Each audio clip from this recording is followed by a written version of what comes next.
ضرور کہوں گا کہ مجھے رغبت ہے شعروں سے، مجھے رغبت ہے شعروں سے، میں شاعر ہو بھی سکتا ہوں، چھپا رستم کہاں ہوں پر میں ظاہر ہو بھی سکتا ہوں، اور سلطنت مٹ گئیں ویراں پڑی ہیں حویلیاں، سلطنت مٹ گئیں ویراں پڑی ہیں حویلیاں، مگر آج بھی ان کا اتہاس باقی ہے۔ اور کچھ اور شعر میں آپ کی نظر، اردو محض زبان نہیں ہے، یہ ثقافتوں کا سنگم ہے، یہ مختلف تہذیبوں کا ملن ہے، اور ہندوستان کی شان، آن اور بان ہے اردو زبان۔ جہاں السلام علیکم، میں ہوں آرجے سلمہ، آپ ہمیں دیکھ رہے ہیں ریڈیو روح گنا کے سوشل میڈیا پلیٹ فارم پہ۔ دوستو، آج ہمارے ساتھ اسٹوڈیو میں موجود ہیں آج کے اسپیشل پوڈ کاسٹ کے لیے اردو زبان کے اسکالر، شاعر اور ادیب ڈاکٹر الطاف نظامی صاحب۔ سواگت ہے آپ کا ہمارے ریڈیو روح گنا میں۔ بہت بہت شکریہ آرجے سلمہ جی۔ سر، میں چاہوں گی آپ اپنا تعارف دیجیے ہمارے ناظرین کو۔ مجھے سب سے پہلے تو میں میاں محمد بخش رحمۃ اللہ علیہ کا یہ شعر ضرور پڑھنا چاہوں گا کہ اول حمد ثنا الہی جو مالک ہر ہردا، استا نام چتارن والا کسے میدان نہ ہردا۔ تو اس کا لاکھ لاکھ احسان و شکر ہے کہ کرنا کی اس زرخیز دھرتی پر آج مجھے اس ریڈیو روح کرنا کے مادھیم سے یہاں کے بڑے باشعور لوگوں سے اپنی بات، اپنے دل کی بات ساجھا کرنے کا موقع مل رہا ہے۔ میں آپ تمام کا، آپ کی پوری ٹیم کا، ریڈیو روح کرنا کا بہت بہت شکر گزار ہوں۔ جس طرح کہ مختصراً سا آپ نے میرا تعارف جو ہے وہ دیا، میں ان القاب کے لیے، ان لفظوں کے لیے آپ کا مشکور ہوں۔ میں ابھی اپنے آپ کو طفل مکتب ہی سمجھتا ہوں، اور میں اردو کا اسکالر ہوں، پی ایچ ڈی اردو سے ہوں۔ علاوہ ازیں جو دوسری کچھ اعلیٰ امتحانات ہوتے ہیں نیشنل لیول کے، وہ بھی کوالیفائی کر چکا ہوں، اور یو جی سی کی جو ٹرمز اینڈ کنڈیشنز ہیں بحیثیت جو اسسٹنٹ پروفیسر کے لیے ہوتی ہیں، وہ تمام کر چکا ہوں، اور ادب کے میدان سے جڑا ہوا ہوں۔ میں ادبی جو میرا ذوق ہے، جو شوق ہے، وہ ہے ابھی برقرار، مطالعہ کرنا میرا شوق ہے، اور 4 کتابیں میری جو ہے وہ منظر عام پر آ چکی ہیں۔ جی سر۔ تو اس کے علاوہ درجنوں جو ہیں مختلف موضوعات پر مضامین لکھ چکا ہوں، جو بڑے اعلیٰ پیمانے کے جرائد اور رسائل اور میگزینز میں شائع ہو چکے ہیں۔ اس کے علاوہ جو جموں کشمیر کی مختلف زبانیں ہیں ان کے حوالے سے بھی میں نے کام کیا ہے، اور میرا واسطہ جو ہے کوئی نصف درجن سالوں تک ریڈیو کے توسط سے بھی رہا ہے، دوردرشن کے ساتھ کام کرنے کا موقع ملتا رہا، اور ٹرانسلیشن کا کام کرنا میرے لیے بڑا سیکھنے کا ایک مرحلہ رہا ہے۔ Press information bureau government of India کا ایک ادارہ ہے سری نگر میں، اس کے ساتھ 5 سال تک ترجمے کا کام کرنا، انگلش اردو وائس ورثہ میں۔ سر، آج کے موجودہ دور میں آپ اردو کو کس مقام پہ دیکھتے ہیں؟ میں سمجھتا ہوں کہ اردو کی اہمیت اور افادیت روز بروز دوبالا ہوتی جا رہی ہے۔ اردو محض زبان نہیں ہے، یہ ثقافتوں کا سنگم ہے، یہ مختلف تہذیبوں کا ملن ہے، اور ہندوستان کی شان، آن اور بان ہے اردو زبان۔ جہاں خسرو نے اس میں لطافت بکھیری ہے، وہیں قلی قطب شاہ نے بھی اس میں شرینیت بچھائی ہے، ولی نے دکن میں رہ کر اس کے حسن کو سنوارا ہے، اور میر نے، غالب نے، اقبال نے اپنے اپنے الگ الگ ادوار میں اس کے حسن کو، اس کی زیب و زینت کو، اس کی زلفوں کو، اس کی خوبصورتی کو، اس کے مٹھاس کو نکھارا ہے۔ آج بھی آپ دیکھ لیجئے، فراز کو لے لیجئے، آپ تھوڑا سا پیچھے چلے جائیے، بشیر بدر کو لے لیجئے، آپ احمد ندیم قاسمی کی بات کر لیجئے، آپ چک بست کی بات کر لیجئے، آپ جو ہے نا نسیم کی بات کریے، یعنی مثنویوں کی بات کیجئے، آپ غزلوں کی بات کیجئے، تو اردو ہر جگہ مٹھاس سے لبریز نظر آئے گی۔ پھر یہ ہے کہ اردو واحد ایسی زبان ہے جو کسی مخصوص خطے سے منسلک نہیں ہے، جو کسی خطے کی زبان نہیں ہے۔ اس کا مطلب یہ ہوا کہ یہ ہمارے ملک کی زبان ہے، کہ کسی شاعر نے کہا ہے کہ اردو کے چند لفظ ہیں جب سے زبان پر، تہذیب مہرباں ہے میرے خاندان پر. کو ہندوستان کے اندر جو قانونی درجہ حاصل ہے جی سر، یہ اس کی مضبوطی ہے. قانون کے اندر شق ہیں، 22 زبانوں کے اندر اس زبان کو درجہ حاصل ہے، اور یہ ہندوستان کے میں سمجھتا ہوں کہ آئین کا ایک مخصوص کلاز رکھتی ہے. 8ویں شیڈول میں شامل ہے، 22 زبانوں میں ہے، اور ہندوستان کی زبانوں میں شامل ہے. پھر ایک اہم بات اور میں آپ کو بتاتا چلوں سلما جی، وہ یہ ہے کہ آپ کوئی بھی گانا سن لیجئے، آپ بالی ووڈ کی کوئی فلم دیکھ لیجئے، آپ قوالی سن لیجئے، آپ غزل سن لیجئے، جب تک اس میں اردو کے خوبصورت الفاظ آپ کو نہیں ملیں گے، آپ کا وہ جو ایستھیٹک اپروچ ہے، جو ایستھیٹک سینس آف پوئٹری ہے، وہ آپ محسوس نہیں کر پائیں گے. ٹھیک ہے.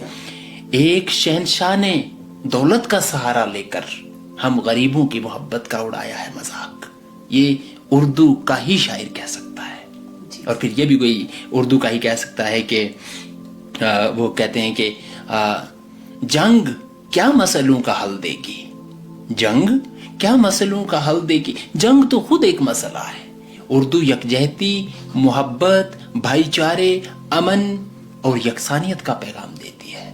اور ہماری جتنی بھی چھوٹی بڑی بولیاں اور زبانیں ہیں، جو میں مخصوص طور پر اپنے خطے جموں کشمیر کی بات کروں گا، وہ اردو کے سایہ کے تلے ہیں، اور ان کی پرورش کو اردو نے بڑی خوبصورتی سے نکھارا ہے. ایک اردو کے اسکالر ہونے کے ناطے آپ کو کیا لگتا ہے، اردو محبت کی زبان ہے اور سب کی سانجھی زبان ہے؟ جی، محبت سے ہواؤں میں جو خوشبو گھول سکتے ہیں، محبت سے ہواؤں میں جو خوشبو گھول سکتے ہیں، ابھی کچھ لوگ باقی ہیں جو اردو بول سکتے ہیں. جی سر، بالکل. اور اردو کے چند لفظ ہیں جب سے زبان پر، اردو کے چند لفظ ہیں جب سے زبان پر، تہذیب مہرباں ہے میرے خاندان پر، اور سارے جہاں میں دھوم ہماری زبان کی ہے. تو یہ مختلف شعر جو ہیں، یہ اس بات کا بین ثبوت ہیں کہ اردو محبت کی زبان ہے.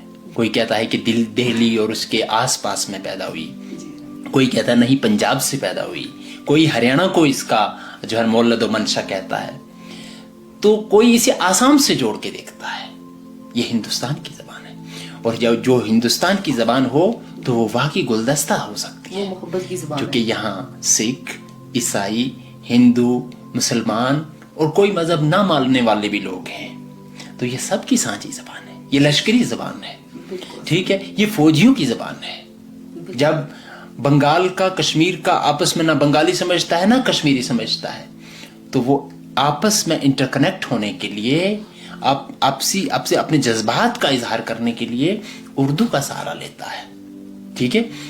تو پھر وہ یہ کہتا ہے کہ اٹھو میری دنیا کے غریبوں کو جگا دو، کاخ عمرہ کے در و دیوار ہلا دو. تو اس طرح سے اس میں انقلاب بھی شامل ہے، اس میں شاعری کا جو جتنے مزاج شاعری کے ہیں وہ تمام مدارج اس اردو زبان میں شامل ہیں.